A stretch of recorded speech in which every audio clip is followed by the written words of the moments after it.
Good afternoon, and thank you for your continued support of our schools throughout the county. Several schools have already started the new year with full in-person classes and nearly full attendance. All districts, charters, child care centers, private and parochial schools throughout San Luis Obispo County continue to conference with public health and are fully following all California Department of Public Health mandates. The current state mandates require that all individuals within adult and senior care facilities, K-12 school settings, child care settings, emergency shelters, healthcare settings, correctional facilities, and public transit wear face coverings. These mandates are required when students and staff are indoors during class time or during any other indoor activity. Students are permitted to remove their face coverings when outdoors or during breaks and meal periods. Healthcare providers are the only ones authorized to provide written exemptions. I want to share my appreciation with the Central Coast Medical Association, our local public health office, and my staff for facilitating a recent online webinar consisting of 4 prominent local physicians answering questions about COVID-19, the vaccination of children, and the health implications. I encourage families to view the webinar and discuss vaccination with their health care provider. While vaccine is not required for students, the vaccination helps protect not only the vaccinated, but those who cannot be vaccinated. And I encourage you to consider this and discuss it with your health care providers. The recorded webinar is found on the San Luis Obispo County Office of Education YouTube channel. On the 11th of August, Governor Newsom issued a new public health order requiring all school employees in public, private, and parochial schools to verify the vaccination status of employees or to test weekly if you are unvaccinated, as a means to prevent further spread of COVID-19 and to align with the state's commitment to safe in-person instruction. The County Office of Education is facilitating ongoing meetings with public health, legal services, all districts, charters, child care centers, private schools, and parochial schools to share this current information, deadlines, and ability to get information. Your interest in our schools is greatly appreciated. And I want to share the reason that I'm fully vaccinated and participate in regular screenings and wear my face covering is to protect the young people, the families, the colleagues, and the community members that I'm obligated to serve. We all need to take measures, whatever measures they are, to ensure each other's safety and get beyond COVID. I thank you for doing your part in the community to keep us safe and to reduce the spread of COVID.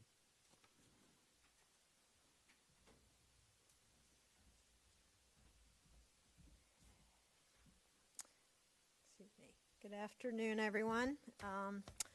Dr. Penny Bornstein here as your county health officer. It has been a short 3 weeks since I came before you. We were under the hope that things would continue in a good direction, but that unfortunately is not the case. So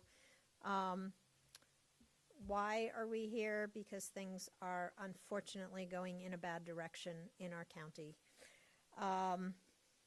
June 15th, we ended the blueprint for a safer economy. Everyone took their masks off. People started moving about the community more so, gathering together. But I think if I could say one word about why things are going in the direction they're going, it's Delta. The Delta variant is a new strain of this vaccine. It is way more infectious, and it may have worse outcomes for people who do become infected. So it has led to more than 1,500 new cases in the first 2 weeks of the month of August, and this is in comparison to 150 cases, so a tenfold increase since the entire month of July we've experienced just in the first 2 weeks of August. We've seen more people hospitalized and die with this disease. 32 people today are in the hospital with COVID. 8 of them are in an intensive care unit. Since I last came before you, 8 more people have been confirmed to have died from the COVID disease, and we have 4 more who are pending final death certificates. These are 12 families who are suffering the ravages of this awful disease. And what's even more heartbreaking is that this is completely unnecessary. We know that the vaccine works. We know that there are some breakthrough cases. We know that it doesn't protect everyone fully from becoming infected, but it is almost universally protective against landing in the hospital, in the intensive care unit, struggling for life, and from death.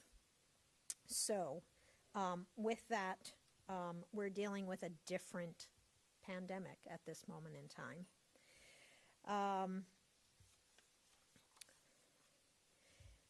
We did promise you that we would update. People ask me all the time, you know, how many of these cases have been Delta, how many of them, you know, have been vaccinated. We do have that information that we look at on a periodic basis. I can say that at the county level, we're seeing the same thing that the nation and the state is, where it's almost all Delta. Nationally, last report was 83% Delta. Statewide, it's 91% Delta. Our last sequencing run, and what that means is looking at the full genome or the full DNA, RNA in this structure of this virus, that we have had all of our cases that were sequenced, a portion of our total cases that were Delta. So that is what we're dealing with. We did say we will update that information monthly at the local level. You can go to recoverslow.org to find that, and that next monthly update will be coming very shortly. So with all of that, I am here today to unfortunately ask of our community something that none of us want to do, none of us thought we'd go back to. I thank my friends in the media who are wearing their masks in this indoor setting, because that is what I am asking of our entire population. This is a state recommendation. Other counties around us have put out health officer orders. In this county, at this moment in time, based on where we are, I am going to do that which our county has done successfully in the past, and ask of anyone who's in a position of business ownership, venue owner, to require that all of your employees and that all of your patrons enter your businesses in the indoor setting, any public indoor setting, that individuals, regardless of their vaccination status, revert to wearing a face covering, a mask. We ourselves at the county, as an organization that employs nearly 3,000 people, are doing the same. We are going to be implementing that as soon as possible. We are going to be signing on our doors that is our expectation. Our public meetings will revert to mask wearing, and I urge all of businesses, retail stores, grocery stores, gyms, theaters, entertainment centers, any public location, restaurants, bars.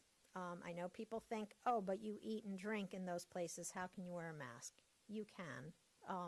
When you need to eat and drink, obviously you need to take the mask off. But these are the kinds of settings, sporting events, especially inside, where we are seeing spread.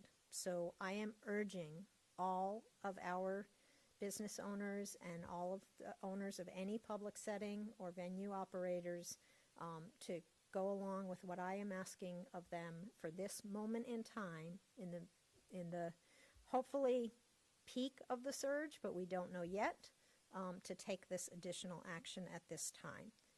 We're doing this because the last thing I want to do is to ask any of us to go back to ways that we tried to mitigate the spread previously, which was shutting down. We do not want to shut down businesses. We do not want school children to not go back to school full-time, in person, all of them. That's the last thing we want to happen.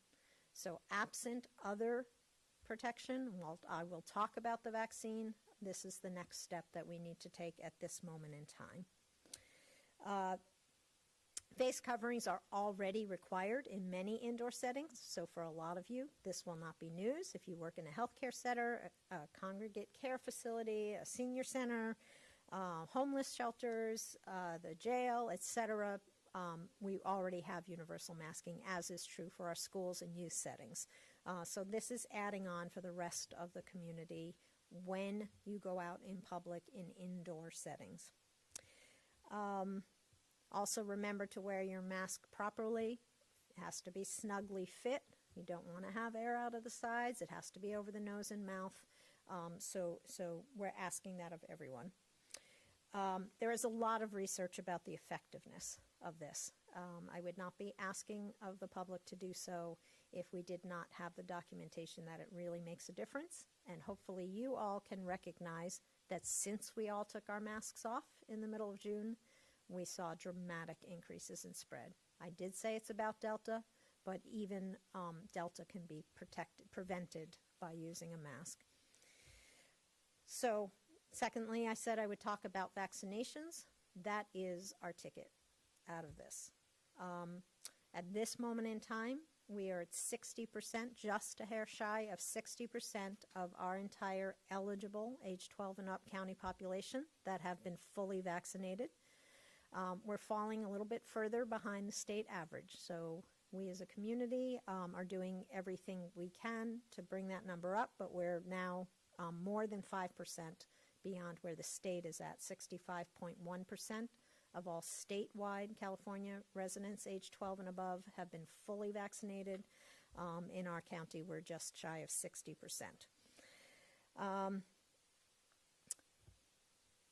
We are trying to continue to make vaccinations available in all settings, in mobile settings, in our healthcare clinics, in pediatricians' offices, at healthcare settings, in community pharmacies, and we are making them available across the board at various times of day, all days of the week, and with incentives. If that is what's going to help you make the decision to today go and get your $25 gift card at a public health clinic, we're happy to offer that to try to nudge you over the threshold. So we are doing that. We're offering per dose $25 at our public health clinics through the month of August, at our sites at Grover Beach, at San Luis Obispo, and Paso Robles, where we have public health clinics, and this is for each of the first and second doses. The gift cards are for places like Grocery Outlet, Target, Home Depot, and Amazon, and we expect to have more and different kinds of offerings in the coming weeks. We also are trying to encourage people to help their friends, their neighbors, and families make that decision by entering everyone who does make such a successful referral eligible for additional prizes. And we're going to be doing weekly prizes of $100 for anyone who refers someone for a vaccination to one of our clinics. So please take that opportunity to help urge, encourage your loved one, your friend, your neighbor to make the decision.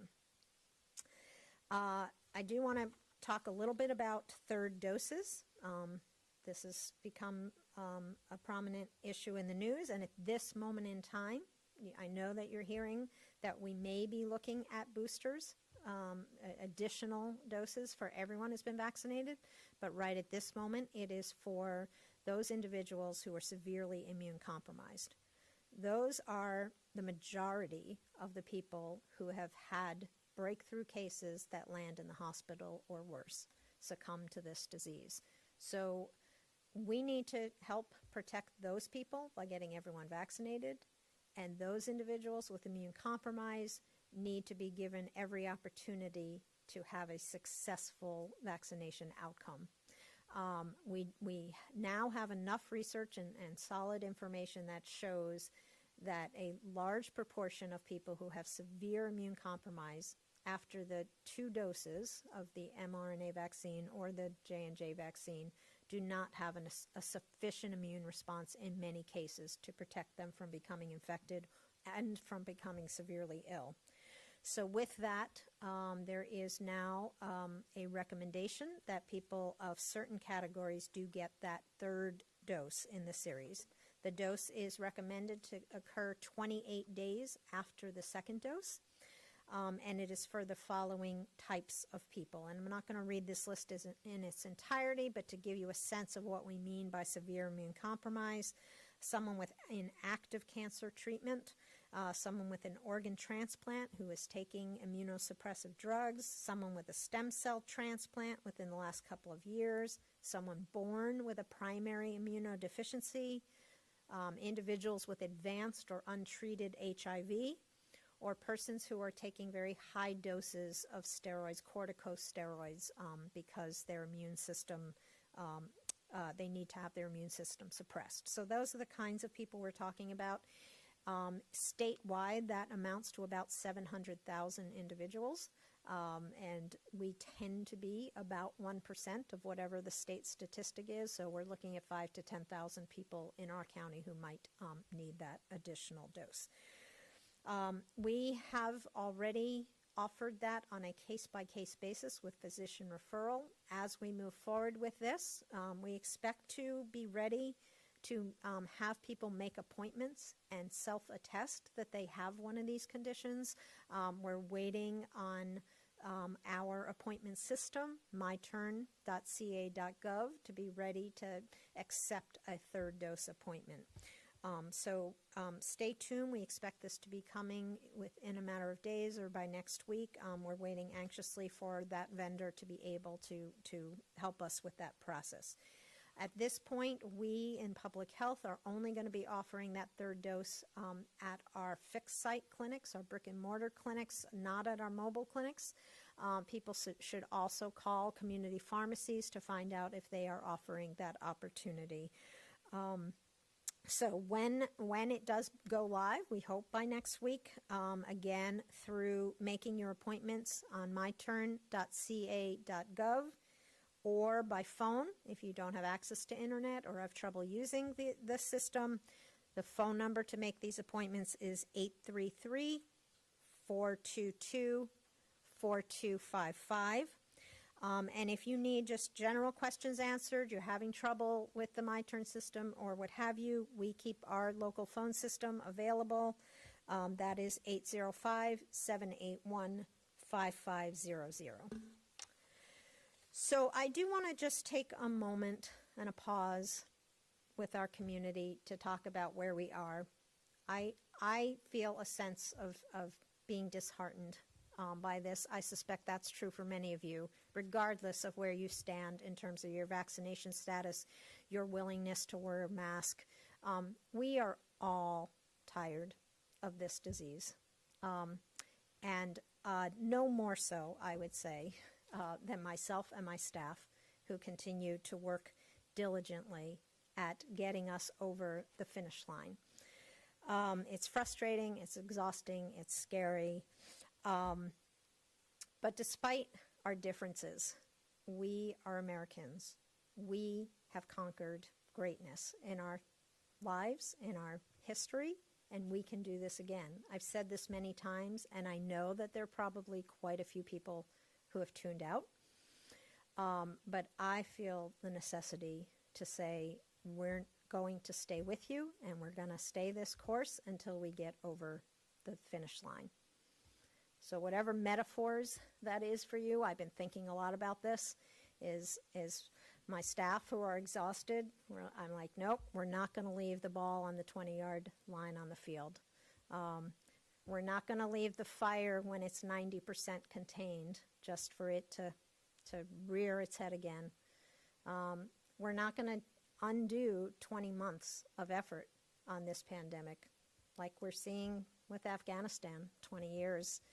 You walk away prematurely or without a solid exit strategy in place, and things can go badly. And that's what we're seeing here. And I think that exit strategy, I know that not everyone feels this way, but it is get vaccinated. There's a large portion of people that are still sitting on the sidelines, waiting for more information, waiting for time to pass, reading various things. But at the end of the day, there's a small portion who are opposed to vaccines in general. The rest of us either know through our own lives or know through history that vaccines work. They have changed humanity. Whether it's the 100 years, of vaccinology that is well known, whether the decades of research, scientists, healthcare providers who are, well understand that these vaccines are successful. 358 million doses now administered in the United States, 4.78 billion doses administered in the world. This is not an experiment. This is our ticket home. So I hear from, on a daily basis, especially lately, members of the public, but even more troubling to me are members of my ilk, the medical community. All 4 chiefs of staff of all 4 of our hospitals have implored me to do a mask mandate, to do a vaccination mandate, to do something to change the trajectory that we're on, to do what we know we can do to get past this. And at the end of the day, I'm powerless. I can issue mandates. I can try to work with our staff to make vaccines available. But it really is each individual looking into their heart and their soul and saying, this isn't a war amongst ourselves. It is a war with the vaccine, with the virus. We know it works. We know it is through humanity's existence on the planet, maybe second only to clean water, the thing that has gotten us through really challenging times. It helped us eliminate smallpox from the face of the earth. It helped us get this close. On polio, if I can share with you, the only place on the planet that currently has polio is on the Afghan-Pakistan border. We know how to do this. And if you're waiting, if you're scared, if you read something from a blog, talk to your doctor. Go to CDC website. Talk to almost any physician in this county, and they will tell you the science is clear. I just can do nothing else but implore you to take that step. In the meantime, we're going to do what we need to do to protect everyone, especially the most vulnerable, and that is to revert to using masks until we can get rid of this surge, and hope like heck that this is the last time. If we can get ourselves to that, I don't know what the number is, I get asked all the time, 80, 90, 95% vaccination, but whatever it is, we can do that. Hopefully it's coming for the younger children, and that is important. I will offer one more thing. I know it sounded like I was winding up. I do want to offer one more comment that was really heartbreaking to me yesterday. 3 of my colleagues, 3 different county health officers, told of stories of a 13 or a 14-year-old otherwise healthy who died of this disease within the last week. So if you think this doesn't affect children, it doesn't affect you healthy young people, you're incorrect. Our pediatrics hospital, Valley Children's Hospital, is filled with children experiencing COVID. I will leave you with that. I'm asking everyone to take a moment to decide what's important to you and how we can get back to normalcy as a collective community. And with that, I'll open it up for questions. Dr. Bornstein, you and hello to you. Nice to see you, but not under these circumstances. You say 60% of the county has been fully vaccinated. That leaves 40%. I'm just doing a quick calculation. That's tens of thousands of people. 80,000. Pardon me? 80,000 individuals age 12 and up who have yet to receive one vaccine. And I mean, you just spoke at length at that, but I mean, how daunting of a task then is it for the county to get those? Because everyone who's eligible has had months now to receive the vaccine, so it would imply, so to speak, that they're choosing not to for whatever reason. But how daunting of a task is it now for the county to get up to those numbers that you want to get up to? There is capacity to handle it. If we had to stand up mass clinics again, if suddenly tens of thousands of people changed their mind for whatever reason, we would meet the need. We are underutilizing the capacity of our community clinics, of our healthcare providers, of our mobile clinics, and so we can get there. We did twice as many in the first 6 months of vaccine availability. And then you said the masking announcement today, this is to prevent the possible closure again, reductions, size, the closure of businesses, schools, et cetera. Would that possibly be on the table if this continues to head in the wrong direction, possibly? So as I've said throughout this pandemic, we meet it where it's at, and we do the least intrusive things. I have no appetite for going back to any kind of closures of our activities. We know it works, and if we need to do social distancing, we need to go back to masking, which is the most next protective thing and easiest thing to do. We'll do that. I am not interested in destroying any more businesses. I'm not laying claim that I have, but I know that there's been a lot of suffering in the economy. So for those who want to think about making their next decision just on the basis of the economy, that's what I would offer, is to please make the decision to get vaccinated. I think there's an awful lot of people who just haven't gotten around to it and think, I'll do this at any point. I'll do it next month. I'll do it before winter. I'll do it when I come back from my vacation. I'll do it, I've sort of gotten past the, all the mythology around this vaccine or the concern that we don't know enough about this vaccine. I think we do now. It's why I offer to people to please talk to your own physician. There is not a pediatrician in this community that would not support advocating getting vaccinated if you're age 12 and up, and they're waiting anxiously for the next age group. So I guess I'm reaching out, as I've said on many occasions, not to the people who long ago decided, regardless of the type of vaccine, they are never going to get a vaccination. But there are an awful lot of people, 98% of our school population, who get vaccinated for 20 different diseases. There's nothing different about this one. There's nothing different about the way the vaccine was manufactured. It was done fast because it was an emergency, but we're past experimentation.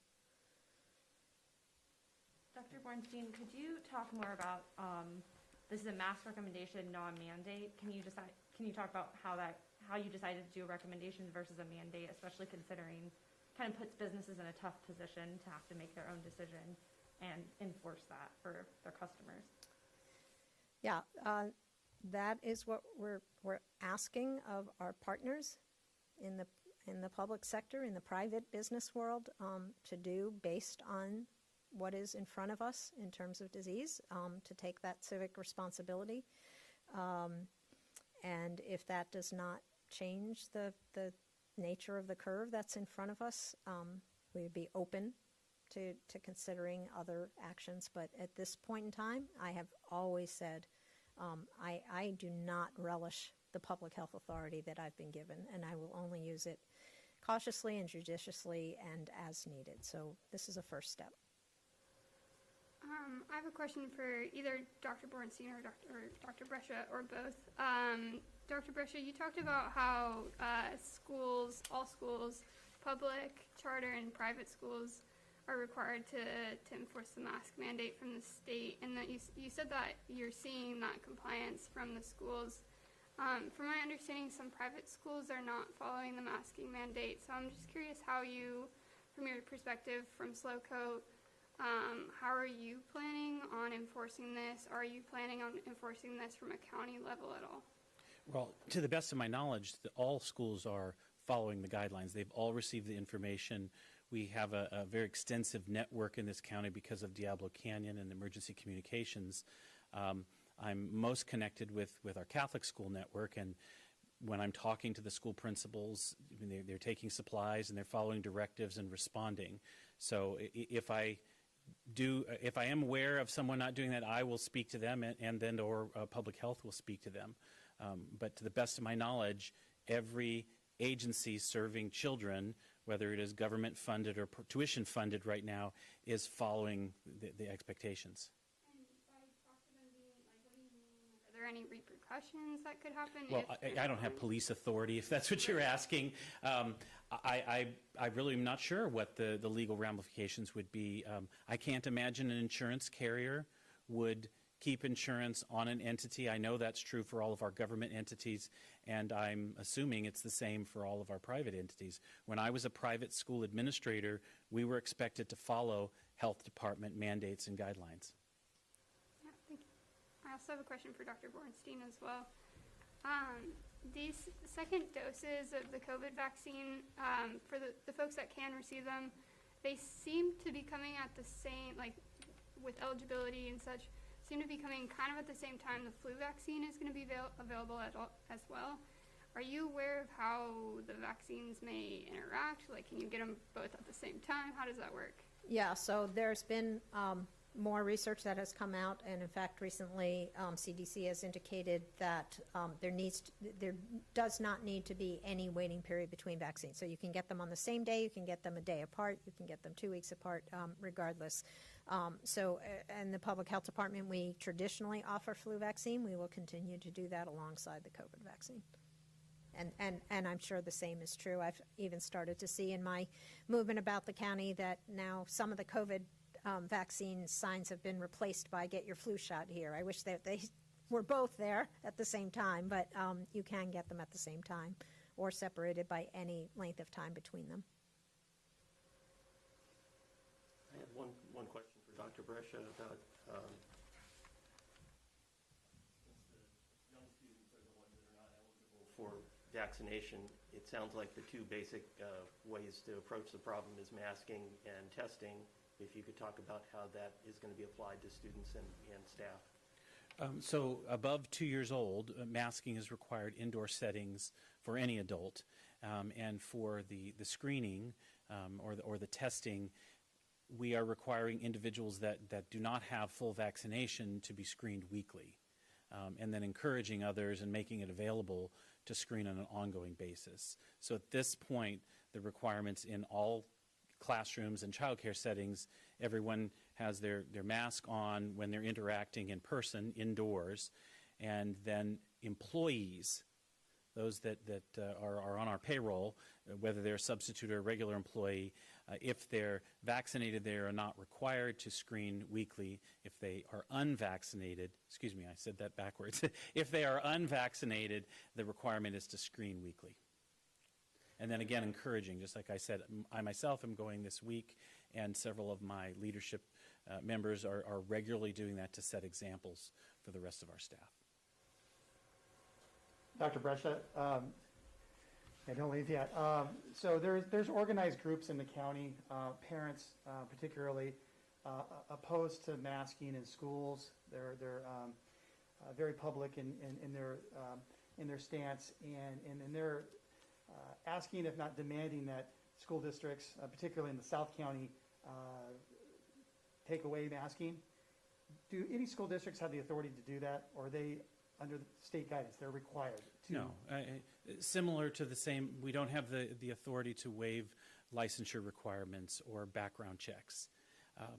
These are requirements of what our agencies adhere to, their ramifications. Aside from the health implications of this, there are legal ramifications, mainly involving insurance coverage and other aspects.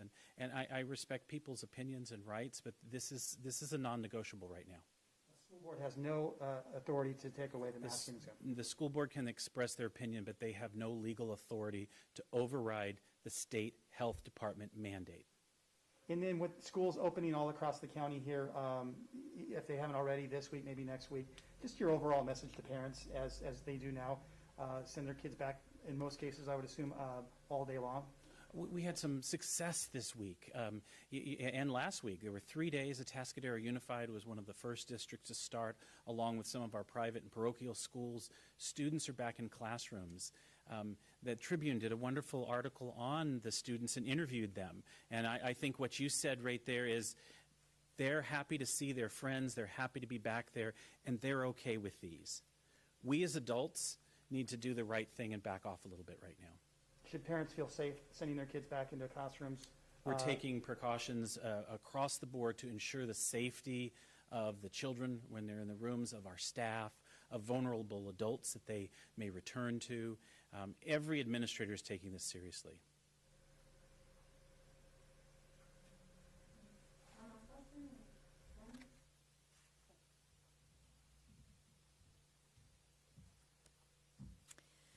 Thank you all once again for being here.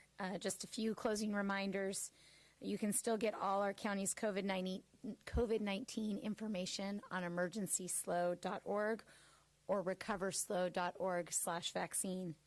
Staff at our phone center can also answer your questions between 8 a.m. and 5 p.m. Monday through Friday at 805-781-5500. I'll give that phone number and web address one more time if you'd like to make an appointment to get vaccinated. The web address is myturn.ca.gov, and the phone number is 833-422-4255. Walk-ins are also available at all 3 of our public health clinics in San Luis Obispo, Grover Beach, and Paso Robles. But please check the when and where to get vaccinated page on recoverslow.org for all the details. Also remember that if you experience symptoms for COVID-19, there's still free COVID-19 testing available at the San Luis Obispo Veterans Hall and at Centennial Park in Paso Robles. Again, for details on testing, go to emergencyslow.org/testing. Good afternoon, and thank you all for being here today.